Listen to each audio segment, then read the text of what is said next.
요즘 들어 그 사람 이름이 뭐였지? 하고 잠깐 멈추는 순간이 잦아지셨나요? 혹은 아침에 일어나면 머리가 맑지 않고 오후가 되면 더 멍해지는 느낌이 드시나요? 당신이 느끼는 그 작은 변화는 단순한 노화만이 아니라 혈관과 뇌가 보내는 조용한 신호일 수 있습니다. 그래서 오늘은 들깨가루 이야기를 하려고 합니다. 흔히 몸에 좋다 정도로만 알고 지나치지만 제대로 먹는 방식에 따라 혈관의 흐름과 뇌의 에너지 대사가 달라질 수 있거든요. 먼저 스스로에게 3가지를 조용히 물어보세요. 첫째, 최근 한 달 사이에 같은 말을 2번 하거나 물건을 어디에 두었는지 찾는 일이 늘었나요? 둘째, 손발이 차거나 저릿하고 계단을 오를 때 숨이 더 빨리 차는 편인가요? 셋째, 혈압, 혈당, 콜레스테롤 중 하나라도 경계라는 말을 들은 적이 있나요? 이 중 하나라도 그럴 때가 있다면 오늘 이야기는 남의 이야기가 아닙니다. 여기서 조금 놀라운 사실이 하나 있습니다. 뇌는 몸무게로는 작지만 우리가 쉬고 있어도 많은 에너지를 쓰는 장기입니다. 그런데 혈관이 조금만 좁아져도 뇌는 먼저 영향을 받습니다. 마치 수도관에 찌꺼기가 끼면 가장 위층부터 물줄기가 약해지는 것처럼요. 내가 나이를 먹어서 그래라고만 넘기기 전에 그 물줄기를 다시 부드럽게 만드는 습관을 생각해 볼 필요가 있습니다. 제가 외래에서 만난 60대 후반의 한 분이 떠오릅니다. 건강검진은 그럭저럭 괜찮다는 말을 들었지만 본인은 자꾸 단어가 안 떠오르고 아침마다 머리가 무겁다고 하셨어요. 그분이 가장 힘들어했던 건 기억력 자체보다 혹시 치매가 시작되는 건 아닐까 하는 불안이었습니다. 저는 그 불안을 먼저 달래드리면서 음식은 약이 아니라 환경이라는 점을 강조했습니다. 뇌가 잘 일할 수 있게 주변을 정리해주는 환경 말이지요. 오늘 당신께 드릴 약속이 있습니다. 들깨가루를 무조건 많이 먹는 게 아니라 이것과 함께 아주 짧게 5일만 루틴을 잡아보면 몸이 보내는 반응을 더 또렷하게 확인할 수 있습니다. 그리고 영상 뒤쪽에서 하루에 몇 스푼이 적당한지 같이 먹으면 오히려 손해보는 조합 많은 분들이 하는 흔한 실수까지 정확한 비율처럼 정리해서 알려드릴게요. 도움이 되신다면 좋아요와 구독으로 함께 걸어와 주세요. 자, 이제 왜 혈관 이야기가 곧 뇌 이야기인지 그 연결고리부터 차근차근 풀어보겠습니다. 당신이 요즘 머리가 예전 같지 않다라고 느끼는 순간 사실 뇌 자체보다 먼저 확인해야 할 것이 있습니다. 바로 혈관의 흐름입니다. 뇌는 몸 전체 산소와 포도당을 가장 많이 쓰는 장기라서 혈류가 조금만 줄어도 바로 기억력, 집중, 말의 속도 같은 기능이 흔들릴 수 있어요. 그래서 어떤 분은 치매가 시작된 것 같아 겁이 나지만 실제로는 혈관의 탄력이 떨어지고 피가 끈적해지면서 뇌가 잠깐 연료가 부족해라고 신호를 보내는 경우도 적지 않습니다. 여기서 중요한 과학적 사실 하나를 아주 쉽게 설명해 볼게요. 뇌세포는 스스로 산소를 만들어내지 못합니다. 매 순간 혈액이 가져다주는 산소와 영양에 의존하지요.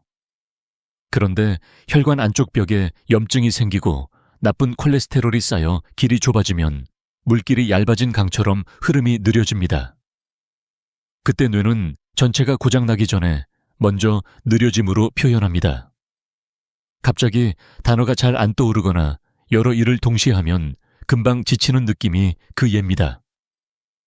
그러니 내가 약해졌나 라고 자책하기보다 내 뇌가 도움을 요청하는구나 라고 해석하는 편이 훨씬 건강합니다. 그리고 조금 의외의 이야기 하나를 드릴게요. 혈관이 나빠지면 가슴 통증이나 숨참이 먼저 올 것 같지만 실제로는 머리가 더 빨리 불편해지는 분도 있습니다. 왜냐하면 뇌혈관은 아주 가늘고 미세한 변화에도 민감하기 때문이에요. 특히 아침에 일어났을 때 더 멍하고 오후에 물을 좀 마시고 움직이면 조금 나아지는 분이라면 혈액의 농도와 혈류의 리듬이 영향을 주는 경우가 있습니다. 물론 여기에는 전문가들 사이에 관점 차이도 있습니다.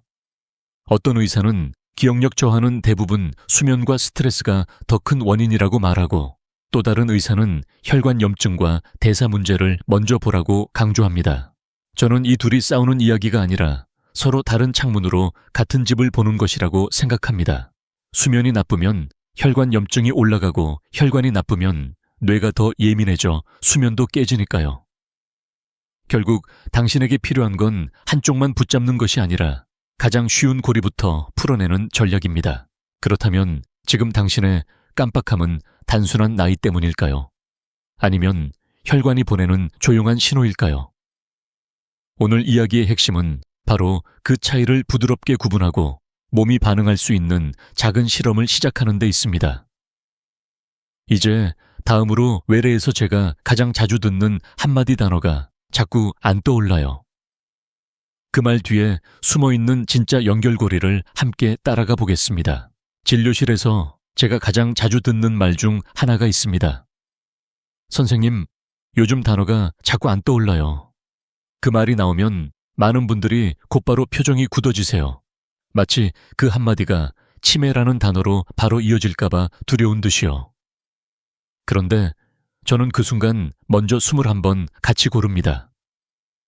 당신이 겪는 깜빡함은 아주 다양한 길에서 올 수 있고 그중 상당수는 되돌릴 여지가 있거든요. 중요한 건 겁을 키우는 게 아니라 원인을 좁혀가는 것입니다. 며칠 전 만난 60대 중반의 한 분이 생각납니다. 그분은 친구 모임에서 늘 하던 말을 하다가 갑자기 상대 이름이 떠오르지 않아 웃으며 넘겼지만 집에 돌아와 한참을 울었다고 하셨어요. 나도 이제 시작인가 봐요. 그 말 속에는 기억력보다 더 큰 감정이 들어 있었습니다. 내가 나를 잃을까봐 하는 공포, 그리고 가족에게 짐이 될까봐 하는 미안함이요. 저는 그분께 먼저 이렇게 말씀드렸습니다. 기억은 시험지가 아니라 몸의 컨디션을 반영하는 거울입니다. 오늘은 그 거울을 함께 닦아보자고요. 우리가 놓치기 쉬운 과학적 사실이 하나 있습니다. 기억력은 뇌의 한 곳이 혼자 만드는 능력이 아니라 혈류 염증, 혈당 수면이 동시에 협력할 때 더 또렷해진다는 점입니다. 예를 들어 혈당이 출렁이면 뇌가 안정적으로 에너지를 쓰기 어렵고 잠이 얕아지면 기억을 정리하는 과정이 흐트러집니다. 여기에 혈관이 조금만 뻣뻣해져도 뇌의 전달 속도가 느려질 수 있어요. 그래서 어떤 날은 괜찮다가 어떤 날은 유난히 말이 막히는 들쭉날쭉함이 생깁니다. 이것이 꼭 병의 시작을 뜻하는 건 아닙니다. 여기서 반전 같은 이야기를 하나 더 드릴게요. 머리가 멍하다는 느낌이 있을 때 실제로는 기억력 자체가 떨어진 게 아니라 주의력이 먼저 꺼져 있는 경우가 많습니다. 주의력이 흐려지면 정보가 뇌에 제대로 저장되지 않으니 나중에 꺼내려 해도 없다고 느끼죠. 마치 장부에 기록을 안 해놓고 나중에 찾으려니 빈칸인 것처럼요. 그래서 저는 그분께 최근 생활을 천천히 묻습니다. 물을 충분히 마시는지, 아침에 급하게 일어나 화장실로 뛰어가지는 않는지, 짠 음식이 늘지는 않았는지, 잠들기 전 스마트폰을 오래 보지는 않는지요. 작은 습관들이 혈류와 수면을 흔들고 그 흔들림이 기억의 확신을 약하게 만들 수 있습니다. 전문가들 사이에서도 의견이 갈립니다. 어떤 분은 이 정도 건망증은 정상 범주라고 단정하고 또 어떤 분은 초기에 생활 습관을 적극적으로 잡아야 한다고 말합니다. 저는 중간을 택합니다. 불안을 키우는 단정은 피하되 몸이 보내는 신호를 무시하지도 말자. 당신은 지금 경고등이 켜졌는데도 계속 달리는 운전자가 아니라 계기판을 확인하며 속도를 조절하는 사람일 수 있습니다. 그렇다면 질문은 하나입니다. 당신이 두려워하는 건 기억력 저하 그 자체일까요? 아니면 그 뒤에 따라올 미래일까요? 이제 다음으로 들깨의 힘을 오메가3 한 단어로만 보지 말아야 하는 이유를 차근히 풀어보겠습니다. 들깨가루 이야기를 꺼내면 많은 분들이 바로 이렇게 말씀하세요. 오메가3 때문에 좋다면서요. 맞습니다. 들깨에는 알파 리놀렌산 같은 오메가3 계열 지방산이 들어있어서 혈관 건강에 도움을 줄 수 있어요. 그런데 여기서 제가 꼭 짚고 싶은 지점이 있습니다. 들깨의 진짜 힘을 기름 한 단어로만 설명하면 중요한 절반을 놓칠 수 있다는 점입니다. 왜냐하면 혈관과 뇌는 지방산만으로 움직이지 않고 염증, 산화, 장뇌 연결 같은 더 넓은 환경의 영향을 받기 때문입니다. 먼저 누구나 이해하기 쉬운 과학적 사실 하나를 말씀드릴게요. 혈관은 단순한 파이프가 아니라 안쪽 병내피 스스로 호르몬 같은 신호를 내면서 수축, 이완을 조절하는 살아있는 조직입니다. 이 내피가 건강하면 피가 부드럽게 흐르고 뇌로 가는 산소 공급도 안정적이지요.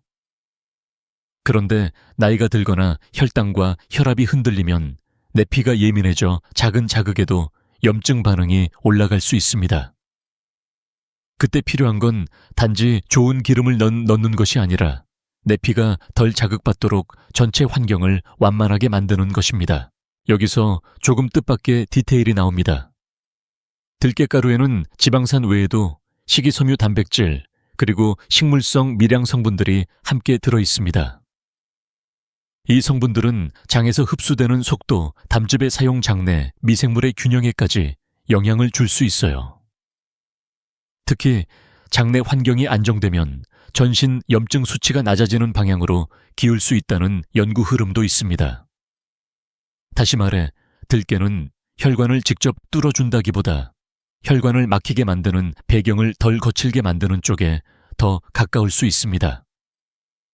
아니 그럼 오메가3만 먹으면 되는 거 아니에요? 라고 묻고 싶으시죠? 그런데 현실은 그렇게 단순하지 않습니다.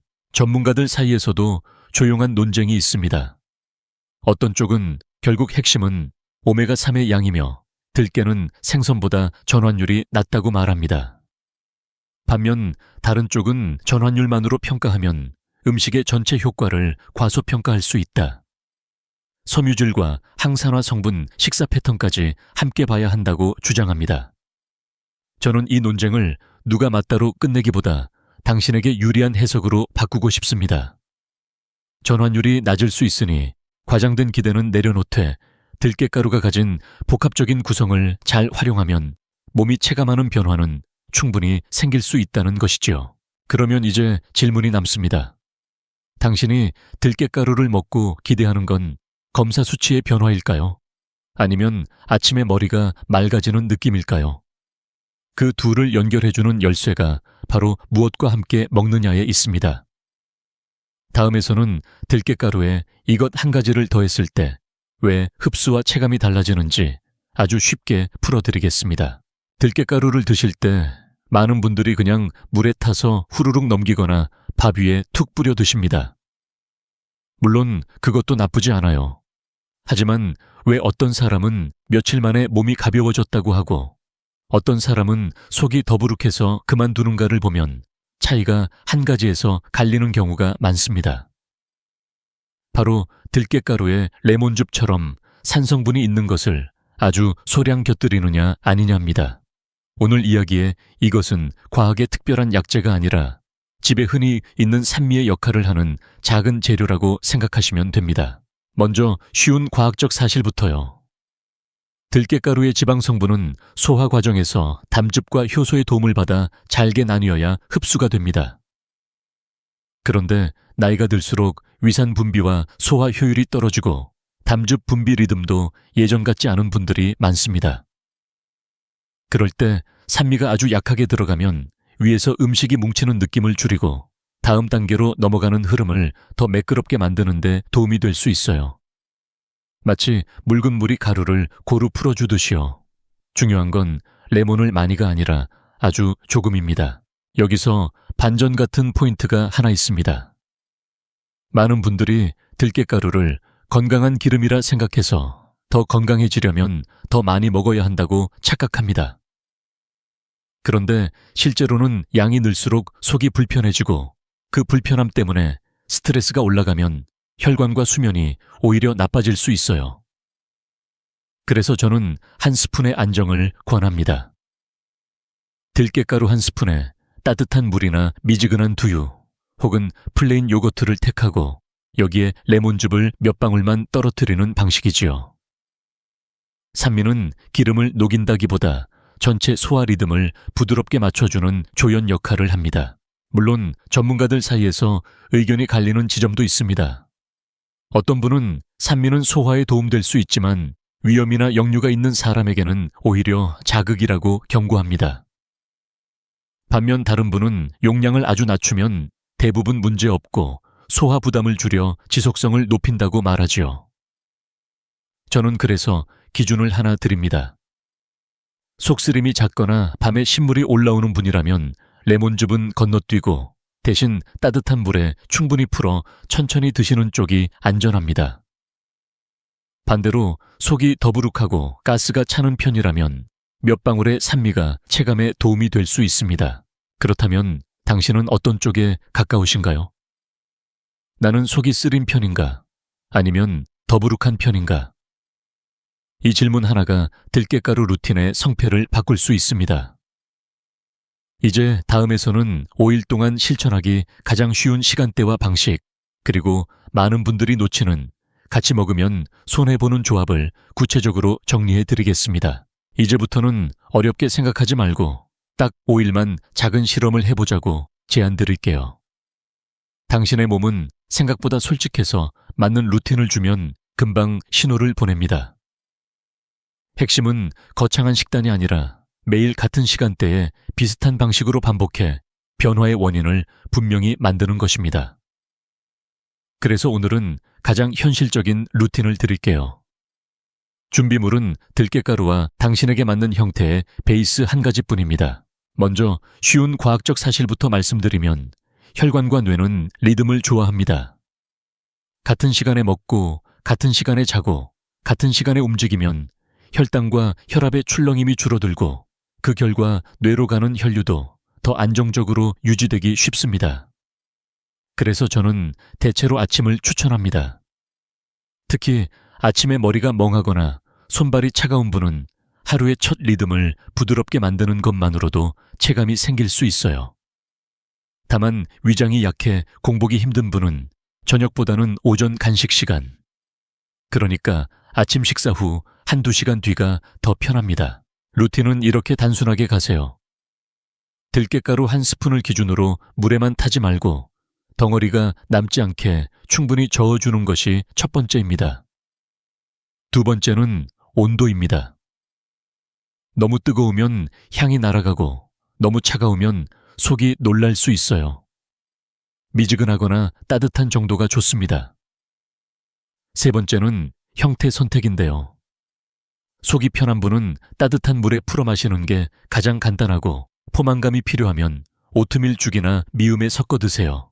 유당이 괜찮은 분은 플레인 요거트에 석도에 한 번에 많이 넣지 말고 숟가락으로 천천히 드시는 게 좋습니다. 여기서 의외의 함정이 하나 있습니다. 들깨가루를 먹으면서 동시에 기름진 반찬이나 달고 짠 간식을 함께 먹으면 몸은 들깨가루의 좋은 성분을 느낄 틈이 없습니다. 오히려 속이 더부룩해지고 혈당이 출렁이며 이거 먹어도 별로네라는 결론으로 가기 쉬워요. 그래서 5일 실험 기간에는 딱 한 가지만 약속해 주세요.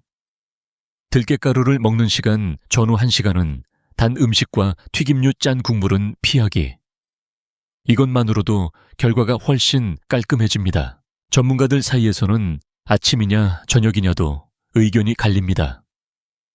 어떤 분은 지방은 저녁에 먹으면 체중 증가로 이어질 수 있다고 우려하고 또 어떤 분은 저녁에 먹으면 포만감이 생겨 야식을 줄이는 효과가 있다고 말합니다.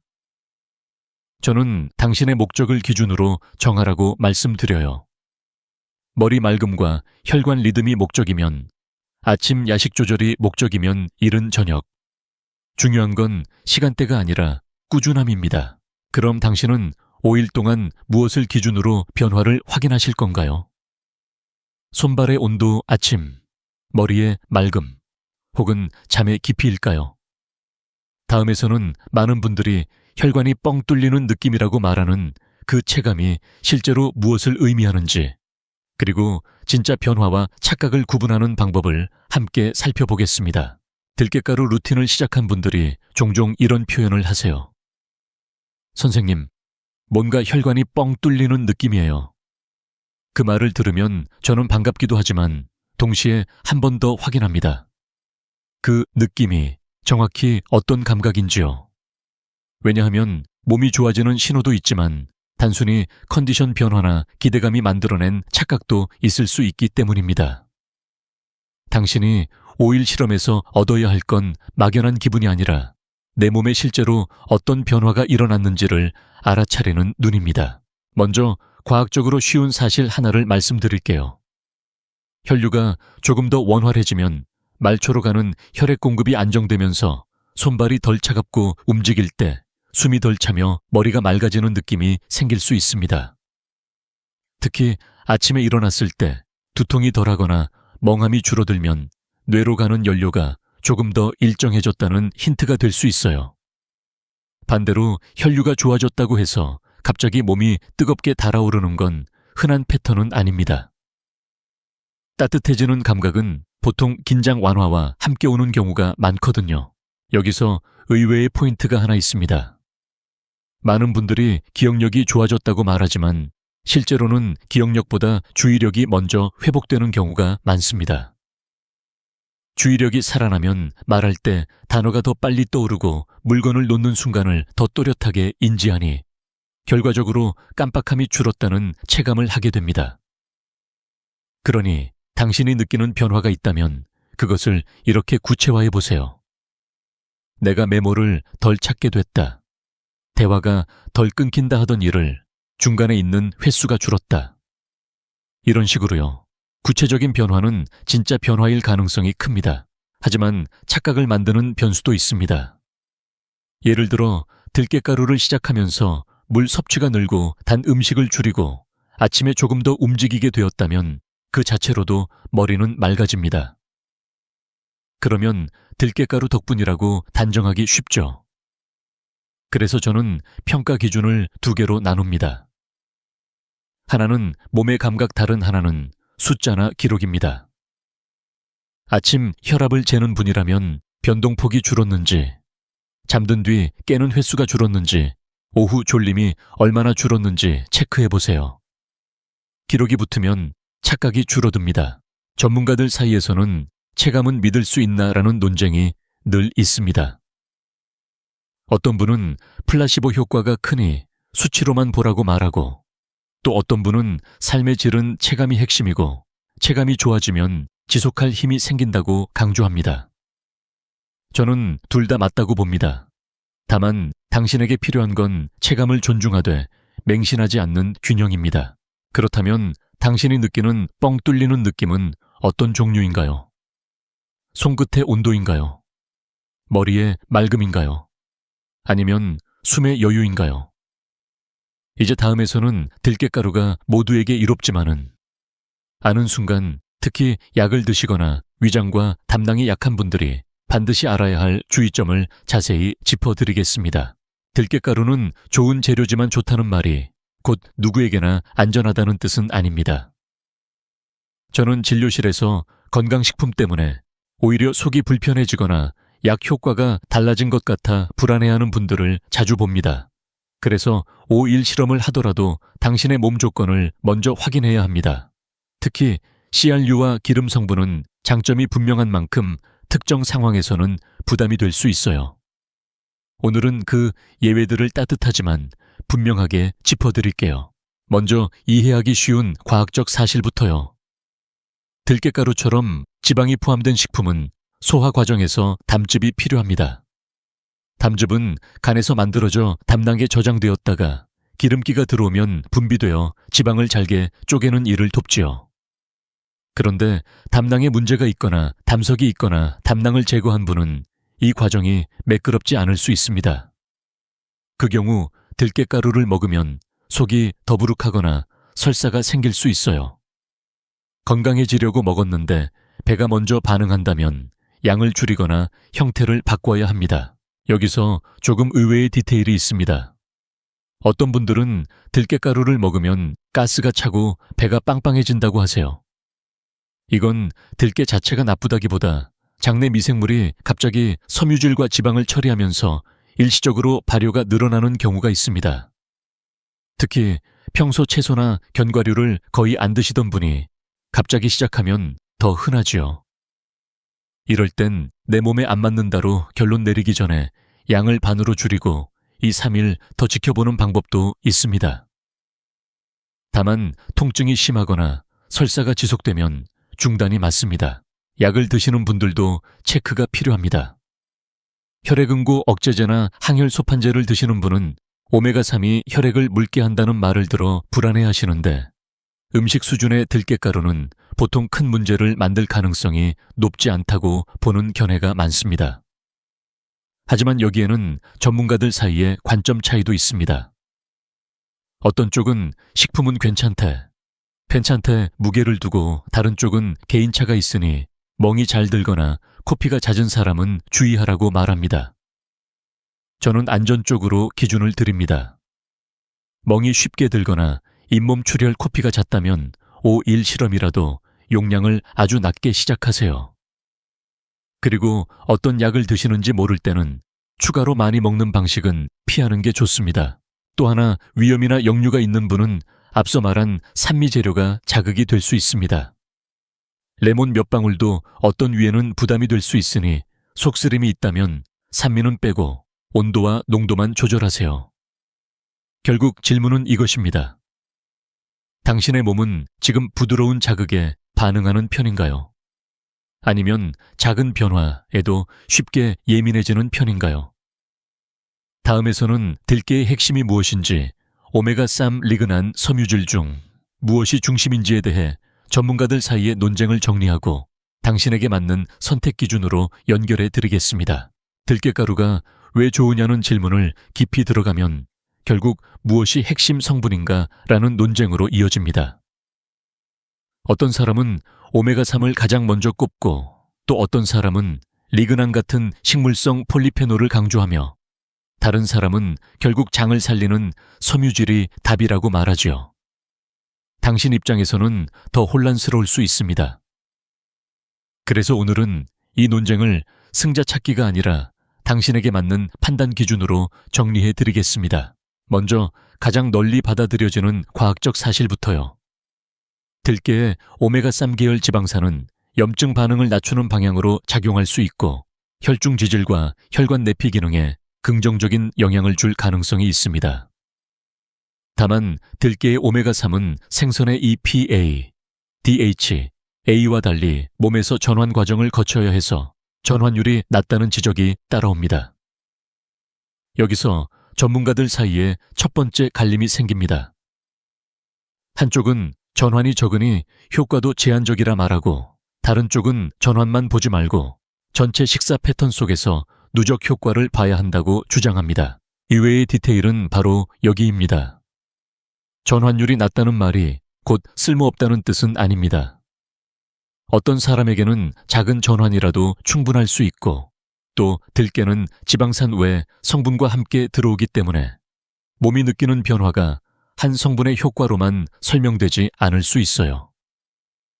리그난과 같은 식물성 항산화 성분은 산화 스트레스를 줄이는 방향으로 논의되며 혈관벽의 손상을 완만하게 하는데 관여할 수 있다는 관점이 있습니다. 또 섬유질은 장내 미생물과 담즙 대사에 영향을 주어 결과적으로 콜레스테롤 조절과 염증 조절에 간접적으로 기여할 수 있다는 설명이 뒤따르지요. 그러니 도대체 뭐가 제일이냐보다 내 몸이 어디가 약하냐가 더 중요합니다. 여기서 실용적인 기준을 하나 드릴게요. 당신이 목표로 하는 것이 검진 수치라면 오메가3 중심의 해석이 이해에 도움이 됩니다. 혈중 중성 지방이나 염증 지표를 의식하는 분들이 여기에 해당하죠.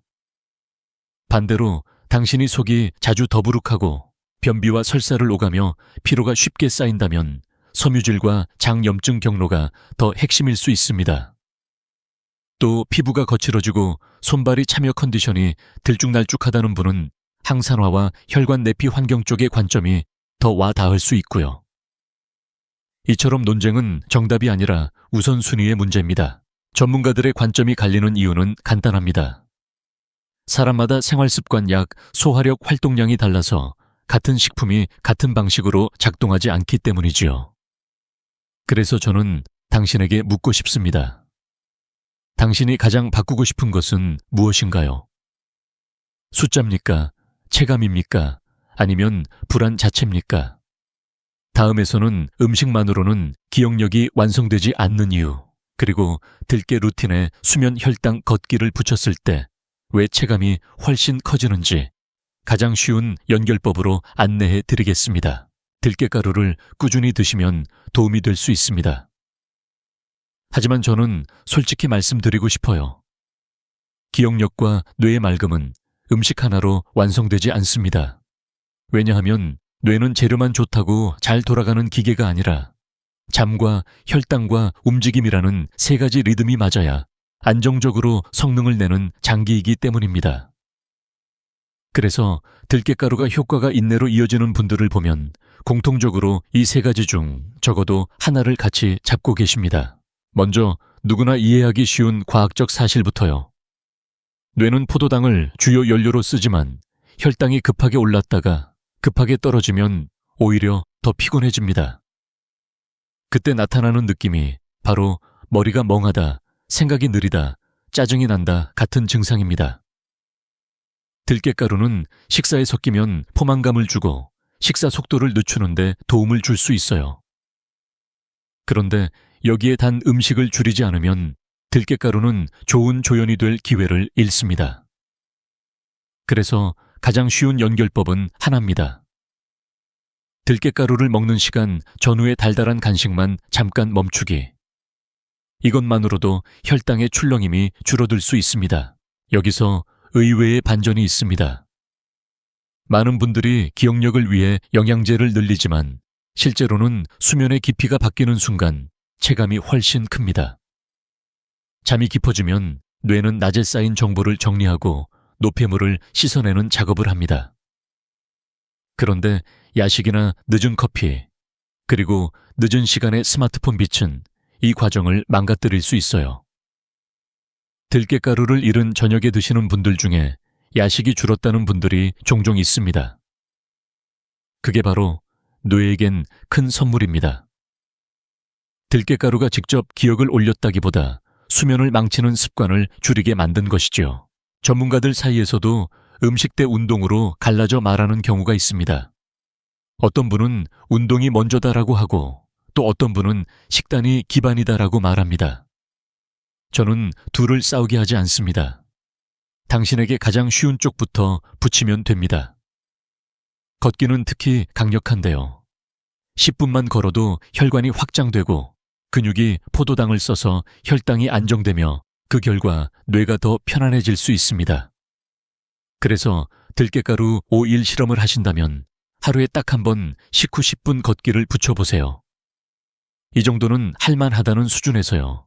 그럼 질문을 하나 드릴게요. 당신은 들깨가루에 기대는 마음이 더 크신가요? 아니면 이제부터라도 내 리듬을 되찾고 싶다는 마음이 더 크신가요? 다음에서는 7일 체크리스트를 통해 손발 온도, 수면 배변, 두통 같은 변화를 기록하고 계속할지 조정할지 스스로 결정할 수 있는 방법을 정리해 드리겠습니다. 당신이 5일을 버텨내듯이 해보셨다면 이제는 느낌을 확인으로 바꿀 차례입니다. 저는 건강을 이야기할 때 가장 강력한 도구가 기록이라고 생각해요. 기록은 불안을 줄이고 과장을 막고 내 몸에 맞는 길을 찾게 해줍니다. 그래서 오늘은 아주 간단한 7일 체크리스트를 제안드립니다. 종이에 적어도 좋고 휴대폰 메모에 체크만 해도 좋습니다. 중요한 건 정확함보다 꾸준함입니다. 먼저 쉬운 과학적 사실부터요. 혈관과 뇌의 컨디션은 하루에도 여러 번 흔들립니다. 수면 수분, 스트레스 식사 시간, 활동량이 조금만 달라져도 혈압과 혈당이 출렁이고 그 출렁임이 머리의 맑음과 피로로 나타납니다. 그러니 오늘은 좋다, 내일은 별로다만으로 결론 내리기 어렵지요. 체크리스트는 그 흔들림 속에서 패턴을 찾아주는 지도입니다. 특히 60대 이후에는 작은 변화가 큰 힌트가 되기도 합니다. 체크 항목은 5가지만 잡아볼게요. 첫째, 아침 머리 맑음 0점. 3점으로만 표시하세요. 0은 매우 멍함, 3은 아주 맑음. 둘째 손발 온도 차다 보통 따뜻 3단계로 충분합니다. 셋째, 수면 잠들기까지 걸린 시간과 밤에 깬 횟수만 적으세요. 넷째, 배변 횟수보다 불편감을 체크합니다. 더부룩함 가스, 설사 변비 중 무엇이었는지요. 다섯째, 두통 어지럼 있으면 O, 없으면 X. 이렇게 단순해야 7일을 끌고 갈 수 있습니다. 여기서 의외의 포인트가 하나 있습니다. 많은 분들이 혈압이나 체중 같은 숫자만 보려 하지만 실제로는 변동폭이 더 중요할 때가 많습니다. 예를 들어 혈압이 크게 내려가지 않더라도 아침과 저녁의 차이가 줄고 갑자기 치솟는 날이 줄면 혈관은 더 안정되고 있다고 볼 수 있어요. 또 오후 졸림이 줄고 말이 덜 막히는 날이 늘면 뇌의 에너지 공급이 더 일정해졌다는 신호일 수 있습니다. 그러니 숫자에 집착하기보다 흔들림이 줄어드는가를 보세요. 전문가들 사이에서는 이런 기록의 해석을 두고도 관점이 나뉩니다. 어떤 분은 7일은 짧다, 최소 4주 봐야 한다고 말하고, 또 어떤 분은 초반일 주일의 반응이 지속 가능성을 결정한다고 봅니다. 저는 둘 다 참고하되 당신이 지치지 않는 방향을 권합니다. 7일 기록으로 내가 무엇에 반응하는지를 찾고 그 다음 이 주를 더 가볼지 방식과 양을 조정할지 결정하면 됩니다. 특히 속이 불편해지거나 멍이 잘 들고 어지럼이 늘면 줄이거나 멈추는 신호일 수 있으니 무시하지 마세요. 이제 당신에게 질문을 드립니다. 당신은 변화가 없다고 느끼는 날에도 기록을 보면 작은 패턴을 발견할 준비가 되어 있나요? 다음에서는 그 패턴을 작은 결심으로 바꾸는 법, 그리고 오늘부터 부담 없이 시작할 수 있는 데이 17 챌린지로 당신의 일상을 따뜻하게 마무리해 드리겠습니다. 당신이 여기까지 따라오신 것만으로도 저는 이미 중요한 변화를 시작하셨다고 생각합니다. 건강은 늘 대단한 결심에서 시작되는 게 아니라 오늘 하루에 작은 선택이 쌓여 만들어지거든요. 들깨가루 루틴도 마찬가지입니다. 누군가는 5일 만에 손발이 덜 차다고 말하고 누군가는 아침머리가 조금 맑아졌다고 말합니다. 또 누군가는 별 차이 없어요 라고 하기도 하지요. 그런데 저는 그 반응들 모두가 의미 있다고 봅니다. 변화가 크든 작든 내 몸이 어떤 환경에서 편안해지는지 알아차리는 것 자체가 치료의 시작이기 때문입니다. 먼저 쉬운 과학적 사실 하나를 정리해 볼게요. 뇌와 혈관은 지속적인 안정을 좋아합니다. 아주 잠깐 좋아졌다가 다시 무너지는 것보다 크게 눈에 띄지 않아도 흔들림이 줄어드는 것이 더 중요합니다. 그래서 당신이 기록에서 찾았던 패턴이 핵심입니다. 오후에 덜 졸리고 잠이 조금 깊어지고 단어가 떠오르는 속도가 조금 빨라진다면 그건 뇌가 연료를 더 안정적으로 받고 있다는 힌트일 수 있습니다.